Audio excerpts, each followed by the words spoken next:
और अब बात आज़ादी के मतवालों की। स्वतंत्रता की गाथा के आज के संस्करण में हम स्वतंत्रता सेनानी गोपा बंधु दास, मणि मुंदरा, प्रभावती नामदेव, अट्टा मोहम्मद को श्रद्धांजलि देंगे। देखिए ये रिपोर्ट।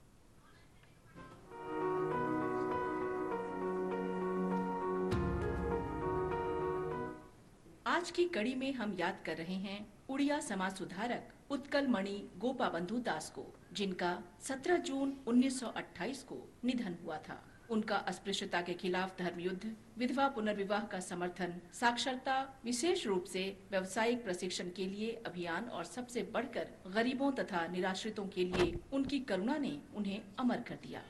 गोपा बंधु दास का जन्म 9 अक्टूबर 1877 को ओडिशा में पुरी के निकट सुआंडो गांव में हुआ था। उन्होंने डेक्कन एजुकेशन सोसाइटी से प्रेरित होकर 1909 में सखी गोपाल में सत्यबाड़ी हाई स्कूल की स्थापना की। इसका संचालन गैर सांप्रदायिक आधार पर उदार शिक्षा प्रदान करने के उद्देश्य से गुरुकुल परंपरा के अनुरूप किया गया। गोपा बंधु 1920 में उत्कल प्रदेश कांग्रेस कमेटी के पहले अध्यक्ष बने और 1928 तक इस पद पर रहे। उन्होंने 1921 में प्रांत में गांधी जी का स्वागत किया। गोपा बंधु को 1922 में 2 वर्ष जेल की सजा सुनाई गई और गिरफ्तार कर लिया गया। वे अप्रैल 1928 में लोक सेवक मंडल के अखिल भारतीय उपाध्यक्ष बने। लाहौर में एक सोसाइटी की बैठक में भाग लेने के दौरान वे बीमार हो गए और 17 जून 1928 को उनका निधन हो गया। इस महान विभूति को हमारा नमन। हम पंजाब के अमृतसर जिले के रहने वाले स्वतंत्रता आंदोलन से जुड़े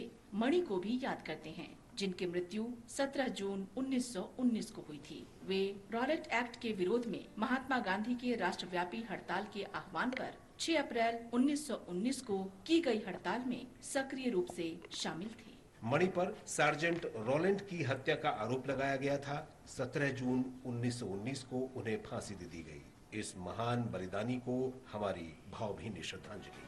हम मध्य प्रदेश के जबलपुर की रहने वाली स्वतंत्रता सेनानी प्रभावती नामदेव को भी याद करते हैं। उन्होंने अप्रैल 1932 में सविनय अवज्ञा आंदोलन में भाग लिया और कई अन्य महिलाओं को इसमें शामिल होने के लिए प्रेरित किया। उन्हें गिरफ्तार कर जबलपुर जिला जेल में बंद कर दिया गया और वहां दी गई यातनाओं के कारण 17 जून 1932 को उनकी जेल में ही मृत्यु हो गई। आज हम रानी लक्ष्मीबाई की निकट सहयोगी मुंदरा को भी याद कर रहे हैं। उत्तर प्रदेश में झांसी की निवासी मुंदरा 1857 में भारतीय स्वतंत्रता के पहले संग्राम में शामिल हुई और रानी लक्ष्मीबाई की कमान में अंग्रेजों के खिलाफ लड़ाई लड़ी। उन्होंने झांसी और इसके आसपास के क्षेत्रों जैसे कुंच, कालपी और ग्वालियर से अंग्रेजों को खदेड़ने की कार्रवाइयों में भाग लिया। हालांकि अंग्रेजों ने पलटवार किया और 1858 में झांसी पहुंचे। मुंदरा ने ग्वालियर में अंग्रेजों के खिलाफ लड़ते हुए अपने प्राण न्यौछावर कर दिए और 17 जून 1858 को ग्वालियर में उनका अंतिम संस्कार कर दिया गया।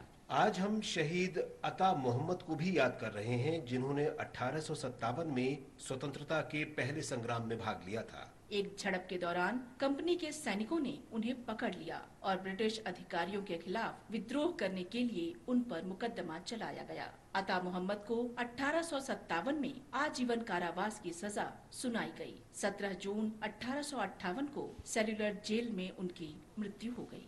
देश के इस वीर सपूत को हमारा सलाम।